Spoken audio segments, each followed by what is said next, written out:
Bienvenue dans ce nouvel épisode de votre podcast Parlons Business. Aujourd'hui, on va parler d'une compétence que beaucoup d'entrepreneurs africains possèdent naturellement, mais que très peu maîtrisent vraiment. Le networking, ou en français, l'art de construire des relations qui font avancer ton business. Et je dis bien un art, parce que le networking en Afrique, c'est un terrain particulier, avec ses codes, ses règles non écrites, ses pièges et ses opportunités extraordinaires pour ceux qui savent s'y mouvoir. Dans nos contextes, une relation bien placée peut ouvrir une porte qu'aucun diplôme, aucun business plan, aucune compétence technique ne pourrait jamais ouvrir. Et à l'inverse, un mauvais networking, ou pas de networking du tout, peut te condamner à rester invisible, même si ton offre est excellente. Mais voici ce que je veux que tu te demandes dès maintenant, avant même qu'on commence. Vraiment. Est-ce que tu connais beaucoup de monde et pourtant ton business n'avance pas ? Tu as dans ton téléphone le numéro d'un ministre, d'un directeur général, d'un homme d'affaires influent. Tu as croisé des personnalités. Tu les salues, quand tu les croises, vous êtes en bons termes. Mais le jour où tu as besoin de faire avancer quelque chose, un contrat, un partenariat, une opportunité, rien ne se passe. Ça ne débouche sur rien de concret. C'est exactement ce qu'on va décortiquer aujourd'hui. On va parler de ce qu'est vraiment le networking, des erreurs les plus fréquentes, des causes profondes qui bloquent la conversion des relations en opportunités, d'un cas particulier qui concerne les femmes entrepreneurs. Et surtout de la méthode concrète pour transformer ton réseau en véritable levier de croissance. C'est parti.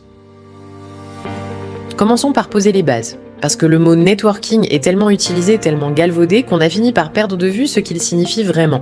Le networking, ce n'est pas simplement connaître beaucoup de monde, ce n'est pas avoir beaucoup de contacts dans ton téléphone, ce n'est pas non plus être présent à tous les événements, distribuer des cartes de visite à la chaîne et espérer que quelqu'un t'appelle un jour. Ça, c'est de la présence sociale. Et la présence sociale n'est pas du networking. Le vrai networking, c'est la capacité à construire des relations stratégiques, durables et mutuellement bénéfiques qui créent de la valeur concrète pour ton entreprise et pour ceux qui t'entoure. La nuance est énorme et c'est précisément là où beaucoup d'entrepreneurs africains se trompent. Voici la première distinction fondamentale que tu dois graver dans ta mémoire.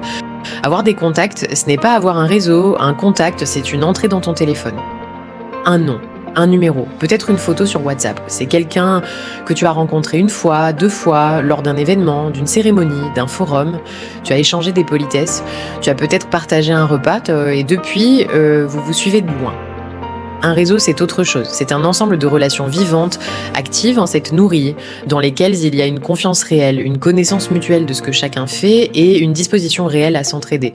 La différence entre les deux, c'est la différence entre une graine et un arbre. L'une est un potentiel, l'autre est une réalité productive. Et le problème, c'est que la plupart des entrepreneurs africains ont des milliers de graines et très peu d'arbres. Voici ce que j'entends très souvent. Je connais un tel, il peut m'aider. Mais quand on creuse un peu, on réalise que connaître veut dire avoir son numéro.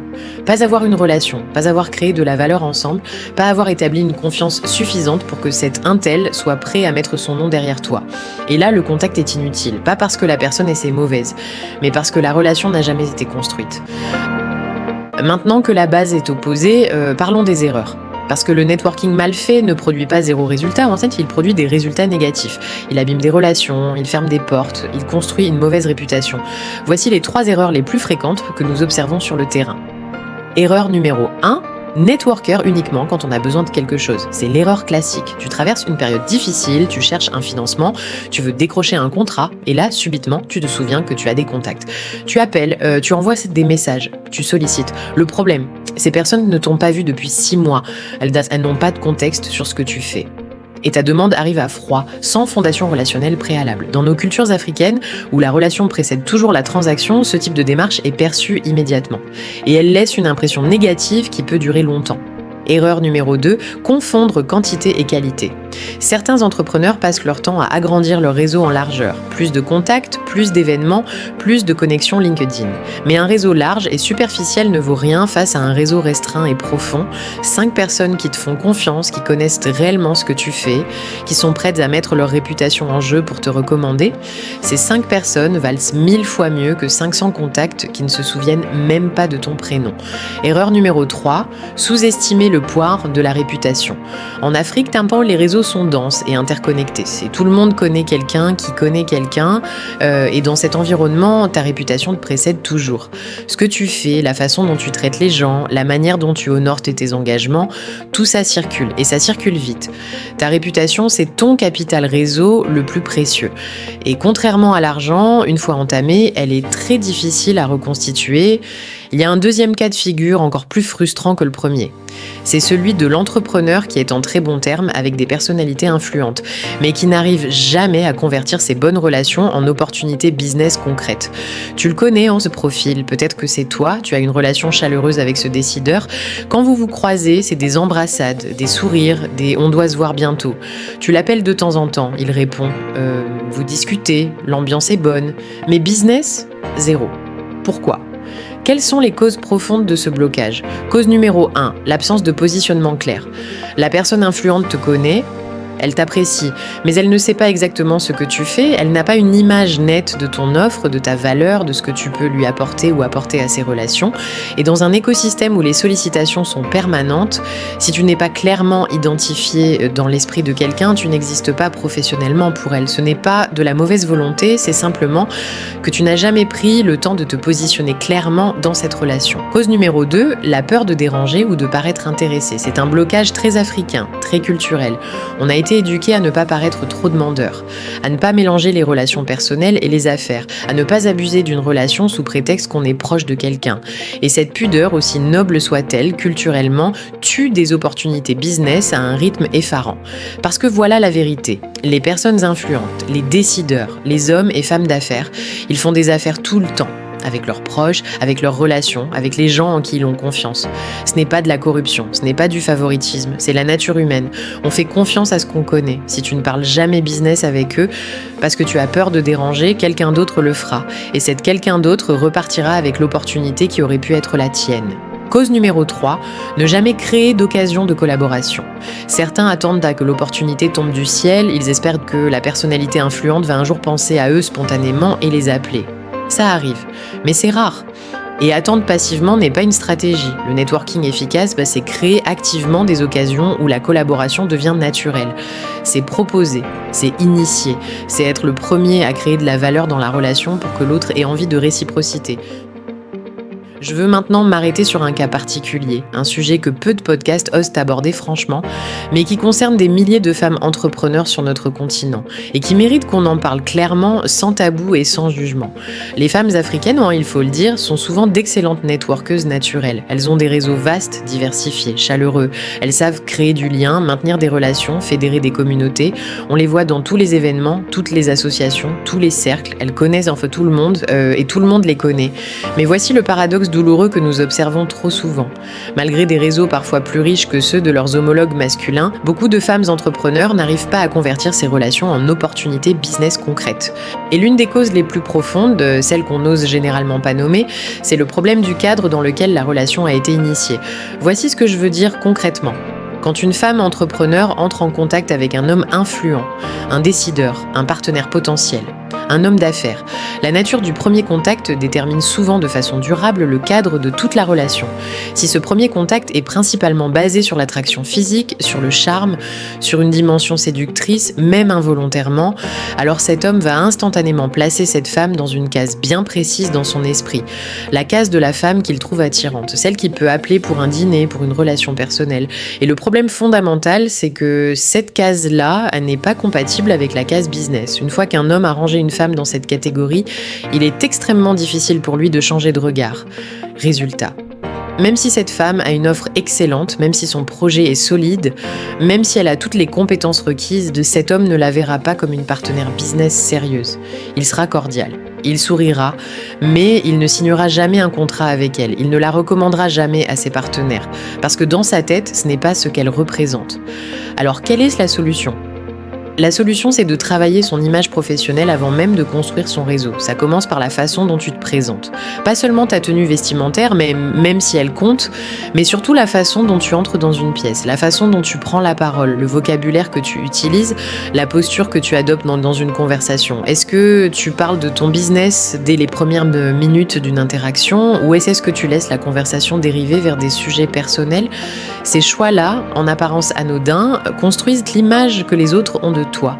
Et cette image, une fois construite, est très difficile à modifier. La deuxième chose, c'est de mettre en avant ton intelligence et tes compétences dès le premier contact. Une femme qui maîtrise son secteur, qui parle avec précision et autorité de son domaine, qui pose des questions pertinentes et qui démontre qu'elle comprend les enjeux business, cette femme-là impose naturellement un respect professionnel qui change le cadre de la relation. Elle n'a pas besoin de revendiquer d'être prise au sérieux. Elle l'impose par sa substance. Et c'est ça le vrai charisme professionnel féminin, ce n'est pas l'effacement. Ce n'est pas non plus une posture masculine forcée. C'est la capacité à rayonner son intelligence artificielle, sa compétence et sa vision dans chaque interaction. De telle sorte que la première chose que les gens retiennent de toi, c'est ce que tu vaux professionnellement. Troisième point, apprendre à pitcher dans des contextes informels. Le networking business en Afrique se passe rarement dans des cadres formels, il se passe lors d'un cocktail, d'un mariage, d'un baptême, d'une cérémonie religieuse. Et pour saisir une opportunité dans ces contextes-là, il faut savoir présenter son activité de façon naturelle, fluide, sans paraître en train de vendre. C'est une compétence qui s'apprend et beaucoup de femmes entrepreneurs, faute de l'avoir développée, laissent en train de passer des opportunités extraordinaires dans des contextes où elles sont pourtant entourées exactement des bonnes personnes.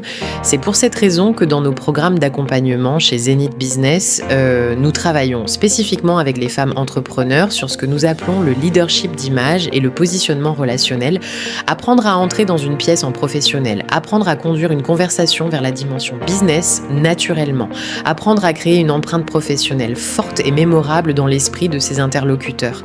Parce que le jour où un homme influent pense à toi d'abord pour tes compétences, c'est le jour où les portes business commencent à s'ouvrir vraiment. Maintenant, parlons de ce qui rend le networking en Afrique unique. Parce qu'il serait réducteur d'appliquer simplement les modèles occidentaux à nos réalités. En Occident, le networking est souvent transactionnel dès le départ. On se rencontre, on échange des cartes, on identifie rapidement si on peut se servir mutuellement et la relation prend ou ne prend pas. En Afrique, le fonctionnement est fondamentalement différent. Ici, la relation précède toujours la transaction. Avant de parler business, on apprend à se connaître. On partage un repas, on s'enquiert de la famille, on crée un lien humain. Et c'est seulement lorsque ce lien existe, lorsqu'il y a une confiance de base établie, que la dimension business peut émerger naturellement. Beaucoup d'entrepreneurs qui ont grandi avec des modèles étrangers brusquent cette étape. Ils arrivent à un rendez-vous avec leur pitch déjà prêt, leurs chiffres, leurs arguments, et ils repartent déçus parce que leur interlocuteur semblait peu réceptif. Pas parce que l'offre était mauvaise, mais parce que la confiance n'était pas encore là. Il y a aussi un autre élément très africain dans le networking, le rôle des communautés d'appartenance. La famille élargie, les associations de quartier, les groupes religieux, les associations d'anciens élèves, les cercles professionnels sectoriels, ces communautés sont des viviers extraordinaires de relations business. Et les ignorer, c'est passer à côté d'un écosystème relationnel qui fonctionne souvent bien mieux que les événements de networking formels. L'entrepreneur africain qui sait activer intelligemment ses communautés d'appartenance dispose d'un avantage concurrentiel que ses homologues d'autres continents n'ont tout simplement pas. Et enfin, parlons du digital. LinkedIn, WhatsApp, Instagram Business, ces plateformes sont devenues des espaces de networking à part entière. Mais attention, le digital ne remplace pas le relationnel, il le prolonge. Les connexions digitales restent superficielles tant qu'elles ne sont pas ancrées dans une interaction humaine réelle. Un message LinkedIn froid envoyé à un inconnu a très peu de chances de déboucher sur une vraie relation. Mais ce même message envoyé à quelqu'un que tu as croisé dans un événement, avec qui tu as eu un échange de 15 minutes, là ça change tout. Utilise le digital pour rester visible, pour partager de la valeur, pour entretenir des liens à distance. Mais ne néglige jamais la puissance d'une poignée de main, d'un repas partagé, d'une conversation en face à face. Maintenant, parlons méthode. Concrètement, comment transformer un réseau dormant en réseau actif et productif ? 4 piliers fondamentaux. Premier pilier, donner avant de recevoir.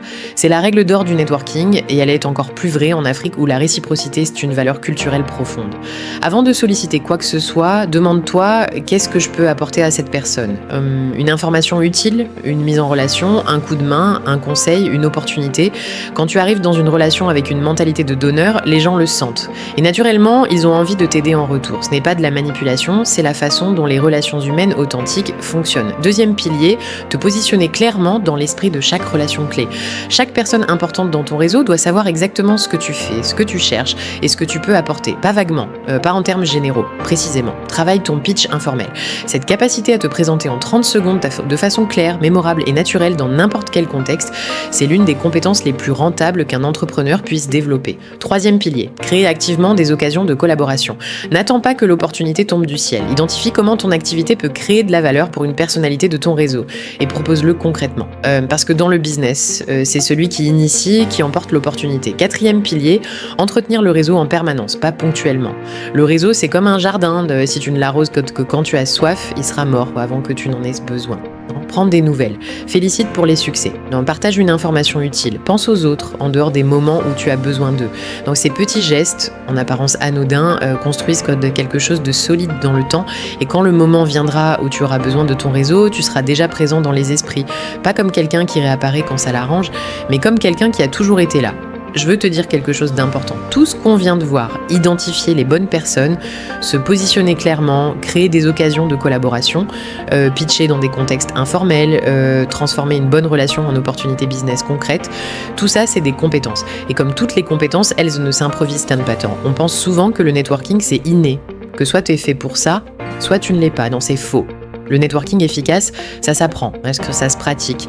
Et surtout, ça se structure. Et c'est précisément ce que nous faisons dans nos formations et nos programmes de coaching. Chez Zenith Business, nous accompagnons des entrepreneurs, débutants, intermédiaires, confirmés, à transformer leur réseau existant en véritable levier de croissance. Parce que le problème que nous voyons le plus souvent n'est pas un manque de relations, c'est un manque de méthode pour les activer. Tu as déjà les contacts, tu as déjà les relations, peut-être même que tu as déjà les bonnes personnes autour de toi. Ce qu'il te manque, c'est le cadre, la façon de structurer ta démarche, de te positionner, de créer les bonnes occasions, de mener les bonnes conversations au bon moment. Et ça, en quelques semaines de coaching ciblé, ça change radicalement la donne. Nous l'avons vu des dizaines de fois, des entrepreneurs qui avaient des contacts importants dans leur téléphone depuis des années et qui, après avoir travaillé leur approche avec nous, ont généré leur premier partenariat stratégique en l'espace de quelques semaines. Pas parce que leur réseau a changé, parce que leur façon de l'utiliser a changé. Et pour les femmes entrepreneurs en particulier, nous avons développé un accompagnement spécifique autour du positionnement professionnel, du leadership d'image et de la maîtrise de l'environnement relationnel business, parce que leurs enjeux sont particuliers.